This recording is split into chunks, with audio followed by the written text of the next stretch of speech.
அஸ்ஸலாமு அலைக்கும் வரஹ்மத்துல்லாஹி வபரகாத்துஹு. தினமும் ஒரு ஹதீஸ். இன்று இரவு நான் ஒரு கனவு கண்டேன். அதில் இருவர் என்னிடம் வந்து என்னை ஒரு மரத்தின் மீது ஏற்றி அழகான சிறந்த ஒரு வீட்டிற்குள் நுழையச் செய்தார்கள். இதுவரை நான் அதுபோன்ற அழகானதொரு வீட்டை பார்த்ததே இல்லை.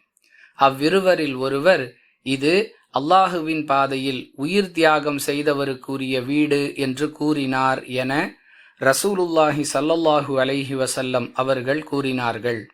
அறிவிப்பவர் சமூரா பின் ஜுந்தூப் ரதியல்லாஹு அன்ஹு. நூல் புகாரி, ஹதீஸ் எண் 2791. அன்பிற்குரிய அல்லாஹுவின் நல்லடியார்களே, அல்லாஹுவின் மார்க்கத்திற்காக தன்னுடைய உயிரை தியாகம் செய்பவருக்கு மறுமையில் எப்படிப்பட்ட பரிசுகள் கிடைக்கும் என்பதை விளக்கும் விதமாக இந்த ஹதீஸ் அமைந்திருக்கிறது. நம்மால் இயன்ற அளவிற்கு அல்லாஹுவின் பாதையில் நம்மை நாம் அர்ப்பணிக்க முயற்சி செய்ய வேண்டும்.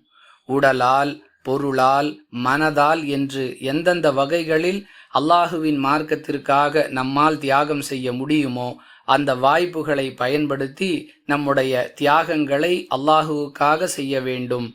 அதன் மூலம் நிச்சயம் அல்லாஹ் நமக்கு நல்ல வாழ்வை மறுமையில் வழங்குவான் என்று உறுதியாக நம்ப வேண்டும். வாஹிர் தஅவானா அனில் ஹம்துலில்லாஹி ரப்பில் ஆலமீன். அஸ்ஸலாமு அலைக்கும் வரஹ்மத்துல்லாஹி வபரகாத்துஹு.